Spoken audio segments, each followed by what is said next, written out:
Assalamualaikum warahmatullahi wabarakatuh. Kita sekarang masuk ke pembahasan subgroup. Kita mulai dari definisinya ya.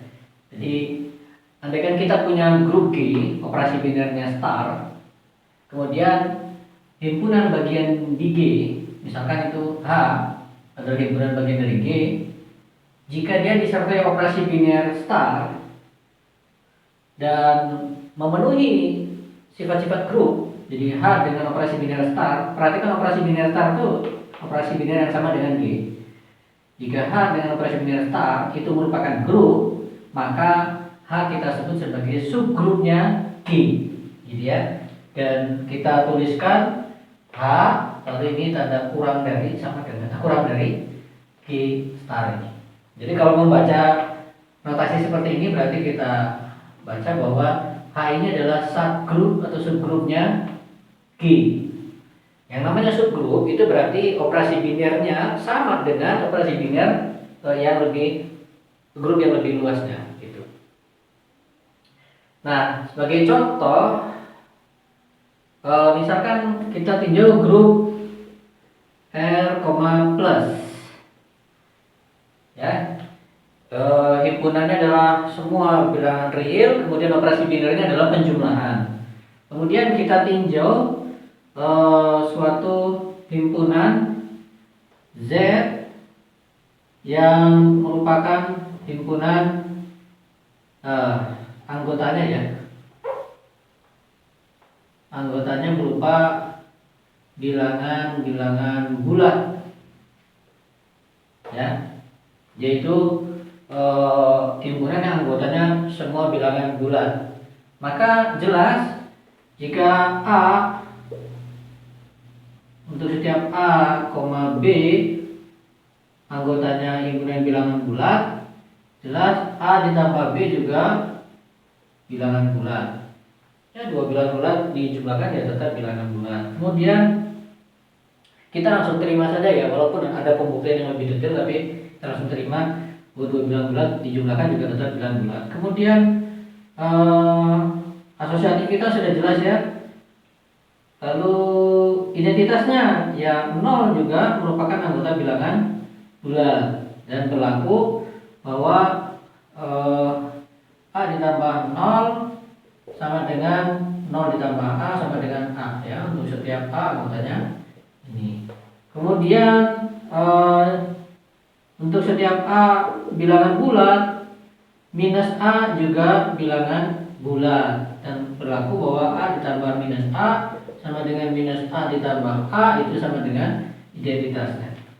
Ya, jadi lengkap semua dengan operasi biner plus. Sekarang kita tulis di sini Z dengan operasi biner plus ini juga grup, dan anggotanya Z ini merupakan anggotanya R juga ya. Setiap anggotanya Z merupakan anggotanya R, sehingga bisa kita nyatakan bahwa Z itu subgrupnya R. Ya, sekali lagi yang perlu diperhatikan, tidak sekedar bahwa dia itu adalah subhimpunannya, tidak sekedar H adalah subhimpunannya G, tapi harus operasi binernya juga sama ya, agar bisa dikatakan sebagai subgroup. Kemudian contoh kedua yang sudah pernah kita pelajari juga, yaitu misalkan kita tinjau grup GL and R misalkan, maka subgrupnya diantaranya adalah ON. Nah, begini ya, ON itu juga subgrupnya GL and R. Ya.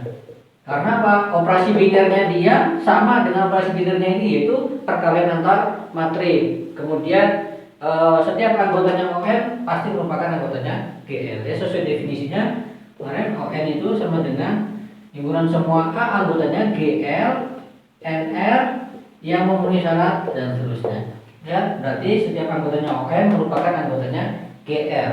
Berarti ON sudah kita buktikan di video sebelumnya bahwa ON itu subhimpunannya GL, tapi juga ternyata dia membentuk grup dengan operasi biner yang sama dengan GL. Berarti ON adalah subgrupnya GL. Sehingga dan seterusnya kita bisa buktikan bahwa SON itu juga subgrupnya GL, explore sendiri. Nah, sekarang kita akan mempelajari satu teorema yang sangat berguna bagi kita untuk secara cepat menentukan apakah suatu subhimpunan itu merupakan subgrup atau bukan. Ya, suatu subhimpunan dari suatu grup itu merupakan subgrupnya atau bukan. Ya, kita lihat teoremanya ya. Ini kita hapus dulu.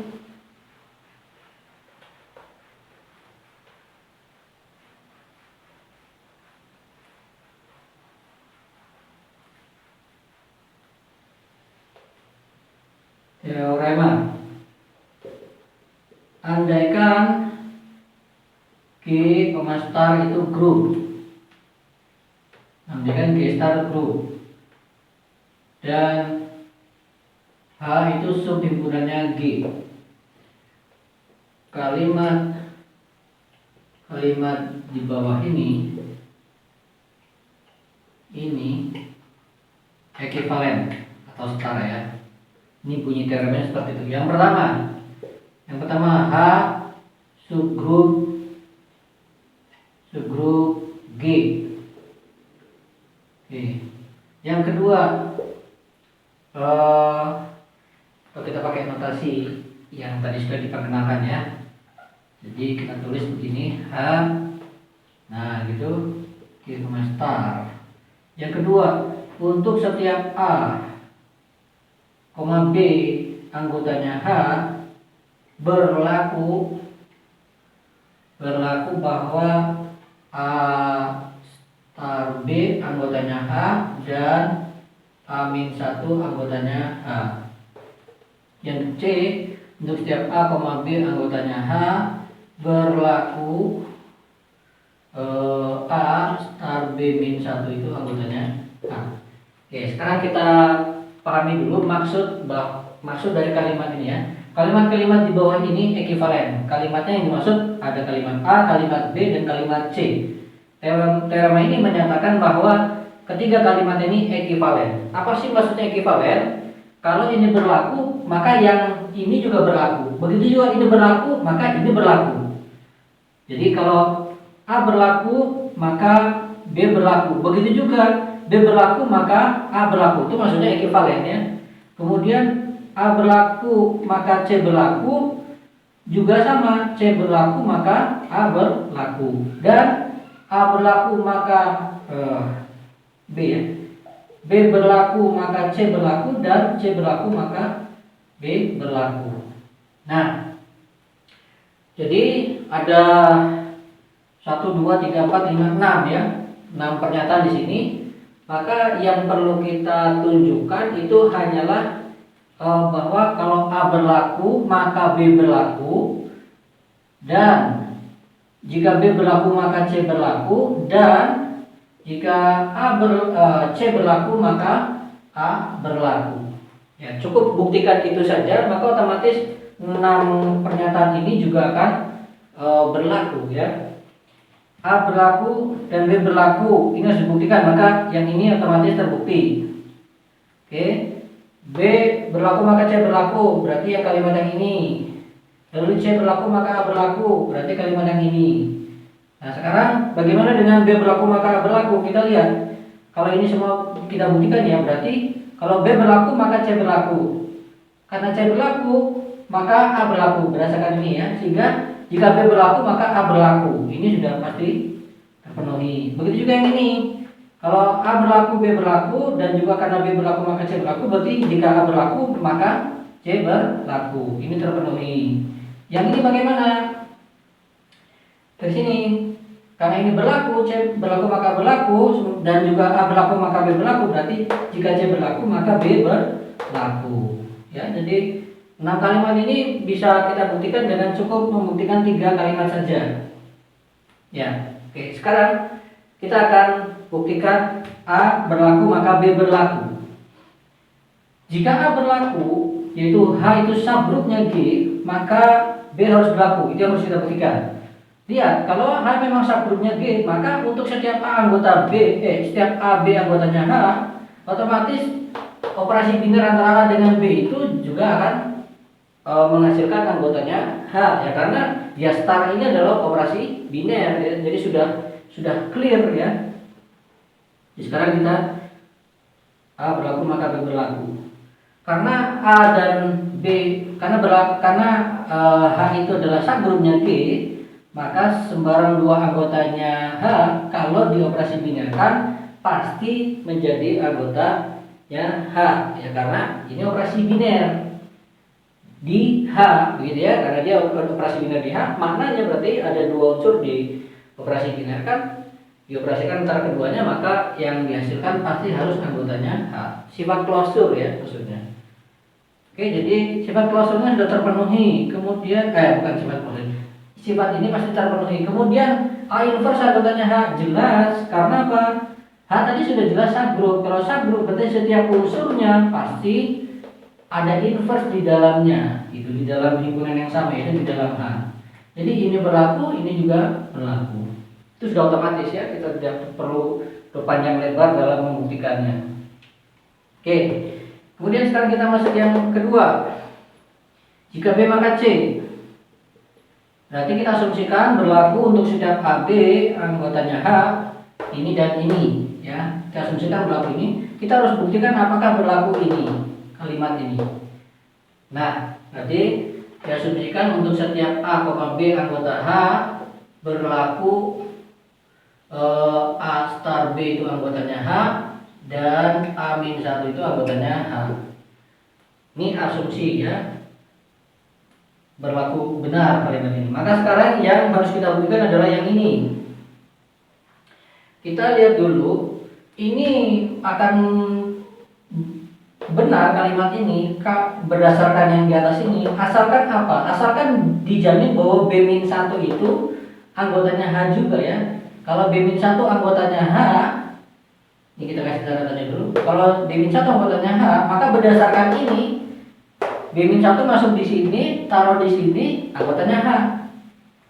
Cuma sepintas kalau lihat dari sini tidak langsung kelihatan bahwa B-1 itu anggotanya H. Yang jelas anggotanya H itu adalah yang A-1 yang sebelah kiri ya. Sementara ini kan yang di sebelah kanan. Nah, bagaimana membuktikannya? Oke, kita sekarang lihat begini. Sekarang karena A-1 itu dijamin anggotanya H, yaitu yang si A-nya kalau dikalikan dengan sembarang B anggota H itu anggotanya H juga, maka ini kita bisa ganti sekarang dengan A-1 sehingga kita dapatkan apa? A star, di sini kita ganti dengan A-1, maka berdasarkan kalimat ini dia harus anggotanya H. Padahal kita tahu ini adalah identitas di G ya, identitas di G. Maka tandanya apa? Identitas di G ini juga harus anggotanya H. Oke. Jadi kita punya sekarang dari sini ya. Ini E ini anggotanya H. Nah, selanjutnya sekarang kita terapkan lagi ya, kita terapkan lagi ke sini ya. Si A-nya ini kita ganti dengan E ya. A-nya kita ganti dengan E karena A di sini kita ganti sekarang dengan E ya. Karena E sudah dijamin anggotanya H. Nah, lalu E dikali ke B-nya ya. B-nya yang diganti dengan si E. B-nya diganti dengan E, lalu yang A di sini kita ganti dengan apa? Dengan B ya. B anggotanya H berlaku begini kan? Karena E juga anggotanya H, berlaku bahwa B kalikan E itu anggotanya H. Oke? Jelas ya? Karena ini sama dengan B. Tapi berdasarkan kalimat ini, maka B-1 juga anggotanya H. Ya? B-1 juga harus anggotanya H. Sehingga dari sini dapat kita lanjutkan pembuktiannya ke sini, berarti karena B-1 anggotanya H, berarti kita bisa gantikan sekarang B di sini dengan B-1. A star B-1 berdasarkan kalimat ini juga dia harus anggotanya H. Ya, jadi seperti itu cara kita membuktikan secara konsisten sehingga kita bisa dapatkan pernyataan bahwa jika B berlaku maka C berlaku. Sekarang tinggal yang terakhir yaitu jika C berlaku maka A berlaku. Gimana ya, kita di atas saja ya.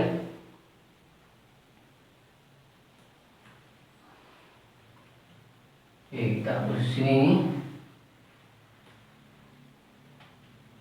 Sekarang kita lihat di sini, kalau B-nya ini kita ganti dengan A, maka kalimatnya akan menjadi A star A min 1 anggotanya H. Padahal ini adalah identitas. Identitas di mana? Di G ya tentunya ya. Nah sehingga kita dapatkan sekarang bahwa berdasarkan kalimat C ini bahwa si E itu anggotanya H. Oke. Jadi identitasnya di G sudah sah menjadi anggotanya H. Kemudian sekarang terkait asosiativitas.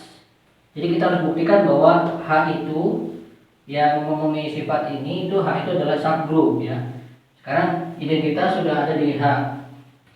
Kemudian asosiativitasnya dari operasi binernya star ya sudah dijamin diwariskan oleh si G ya, karena G tadi adalah group ya, sudah jelas itu adalah group. Sehingga sifat asosiativitas bahwa ini asosiatif sudah. Lalu sifat ada identitas sudah ya. Identitas ini sudah oke. Tinggal sekarang apakah setiap unsur punya inverse? Oke. Apakah setiap unsur punya inverse? Jadi apakah untuk setiap A anggotanya H itu A-1 itu anggotanya H juga? Pertanyaannya begitu. Oke. Maka kita ganti A ini dengan E ya, kita ganti A itu dengan E, lalu B ini kita ganti dengan A tadi ya, kalimatnya kita ganti begini. Ganti dengan A. B ini kita ganti dengan A, berarti kalau disusun kalimat ini maka ini menjadi A-1 gitu ya. Nah, padahal menurut kalimat jadi kita punya bahwa si E dan si A itu anggotanya H, maka berlaku ini kan. Padahal ini sama dengan A-1. Jadi kalau A itu anggotanya H, maka A-1 juga anggotanya H. Oke. Jadi bahwa operasi binernya bahwa star itu operasi biner di H sudah terbukti belum? Asosiatif, ada identitas, setiap unsur punya inverse, kemudian yang belum adalah operasi biner ya, klosurnya. Yang belum adalah klosurnya.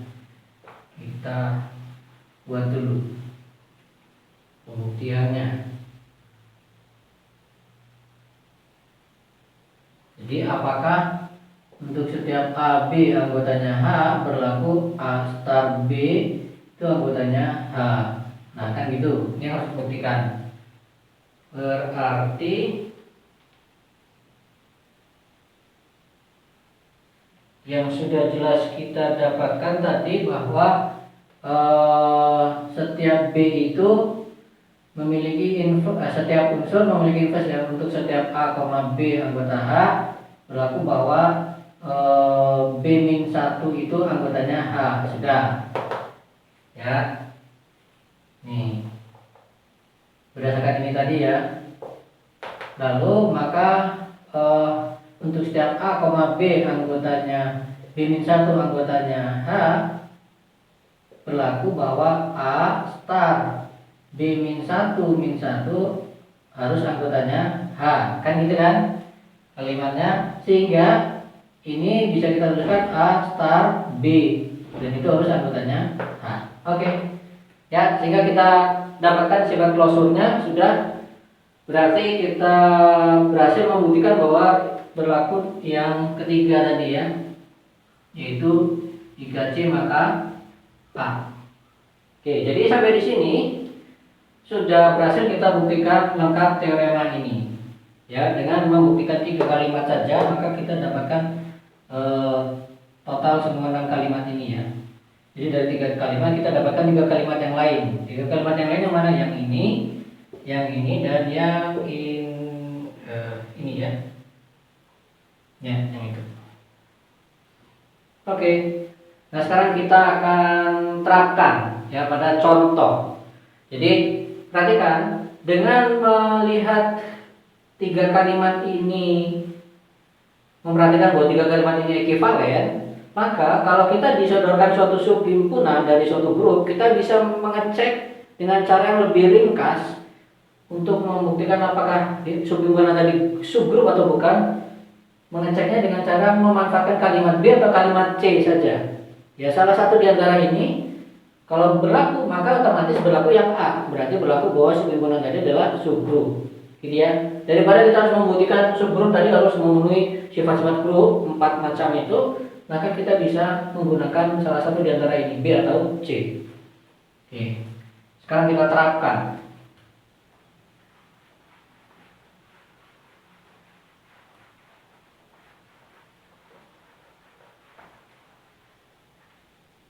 Contoh, ya. Andaikan G itu grup dan H subhimpunannya G. Perhatikan ya, hanya subhimpunan, kita tidak menekankan dia subgrup ya, hanya subhimpunan. Lalu subhimpunan G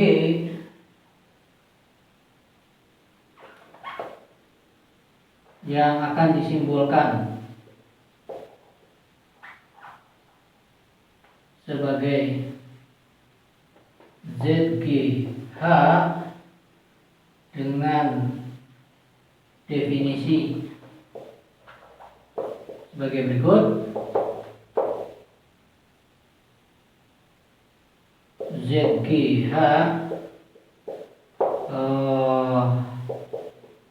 adalah himpunan semua anggotanya G besar sedemikian rupa sehingga berlaku bahwa G star H sama dengan H star G untuk setiap H anggotanya H besar. Oke, jadi ini ZGH ini adalah anggota-anggotanya G yang komutatif ya, komutatif dengan semua anggotanya H gitu. Subhimpunan G yang disebutkan ini dengan sini merupakan subgrup dari G ya, jadi maksudnya ZGH ini subgrup dari grup G nya. Nah, kita harus buktikan itu. Sekarang kita akan menggunakan sebagai contoh, kita akan menggunakan kalimat yang B ya. Kita akan gunakan kalimat yang B, yaitu bahwa yang pertama bahwa untuk setiap G anggota G dan G aksen anggotanya G besar, anggotanya ZG H berlaku ya, ini harus kita buktikan ya, berlaku G star G aksen itu anggotanya ZG juga, dan G-1 itu anggotanya ZG juga. Oke.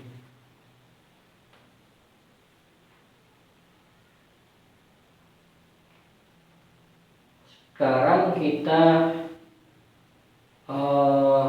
tunjukkan begini ya. Untuk setiap G dan G aksen anggota ZGH berlaku tentunya ya, berlaku bahwa G star G aksen itu kalau kita kalikan lagi dengan sembarang H ya, sembarang H anggotanya H besar ini tentunya akan berlaku begini ya. Karena asosiatif ya, maka boleh dikerjakan dulu gitu kan. Kemudian ini boleh kita tukar karena G aksen itu anggotanya ZG, sementara kalau anggotanya ZG itu harus komutatif dengan sembarang anggotanya H. Sehingga ini boleh kita tukar. Jadi H G aksen. Kemudian saya taruh kurung di sini karena asosiatif juga. Lalu ini juga bisa saya tukar karena apa? Karena G itu anggotanya ZG. Setiap anggotanya ZG ini harus komutatif, sehingga kita bisa tukar ini di H G star G aksen. Kemudian karena asosiatif juga saya ambil kurung yang ini. Dan seperti itu bisa diperhatikan berarti hasil perkalian antara G dikalikan dengan G aksen ini ternyata komutatif dengan H. Ya, ini dikali dari kiri, ini dikalikan dari kanan. Ini komutatif, maka ini tandanya apa? Bahwa G aksen ini anggotanya Z, G, H, ya. Tuh, jadi kalimat yang ini sudah jelas berlaku. Berikutnya sekarang kalimat yang kedua. Pernyataan yang kedua yaitu G-1 harus anggotanya ZG. Nah, kita bisa buktikan begini ya. H sama dengan H kalikan E. Ini tadi saya lengkapi ya. Ini berarti kalimat ini untuk setiap H anggotanya H besar. Oke. Karena ini untuk setiap H anggotanya H besar berlaku begini tentunya. Lalu kemudian ini akan saya tuliskan menjadi H star G kalikan G-1. Oke. Untuk setiap H anggota H dan untuk setiap G anggota ZG berlaku ini ya, yang berlaku ini. Nah, gitu ya. Kita belum bisa mengatakan bahwa G-1 itu anggotanya si ZG, sampai di sini belum ya. Saya hanya mengatakan bahwa untuk setiap H dan untuk setiap G berlaku begini tentunya kalimatnya. Nah, kemudian karena si G itu anggotanya ZG, maka dia komutatif dengan si H. Berarti saya boleh tuliskan sekarang ini sama dengan G star H star G-1. Jadi saya punya kalimat seperti ini. H sama dengan G star H G star G-1. Kemudian kedua ruas saya kalikan dengan G-1 dari sebelah kiri. Itu berarti ini kalikan H, ini juga G-1 kalikan G star H star G-1. Padahal ini adalah identitas kalikan sebelah kanan tetap yang sebelah kanan. Sehingga punya begini H G-1 G-1 H. Lihat ternyata G-1 komutatif juga dengan si H. Untuk sembarang H anggotanya H besar. Maka di sini simpulannya G-1 juga anggotanya ZG ya, anggotanya ZGH. Oke, jadi sampai di sini jelas bahwa berlaku kalimat ini juga. Ya. Oke, jadi inilah contoh bagaimana kita membuktikan bahwa subhimpunan ZG ini, tentunya ZG ini adalah subhimpunannya si G. Dia adalah subhimpunannya G, dan kita buktikan bahwa dia memenuhi kalimat B dalam teorema tadi ya, yaitu kalimat ini. Yang ini ya, kalimat ini. Ini kalimat B kan? Ya, dalam teorema tadi. Karena dia memenuhi ini, maka berlakulah bahwa ZG itu merupakan subgrupnya G berdasarkan kalimat yang A. Kalimat A adalah ZG itu subgrupnya G. Oke, jadi cukup ringkas ya membuktikannya, untuk membuktikan bahwa ZG ini subgrupnya dari G ini. Oke ya, sampai di sini semoga cukup jelas. Tinggal diulang lagi saja videonya kalau masih ada yang belum clear ya, diperhatikan dengan pelan-pelan. Kalau masih ada yang dibingungkan bisa kita diskusi di kolom komentar. Baik, terima kasih. Assalamualaikum warahmatullahi wabarakatuh.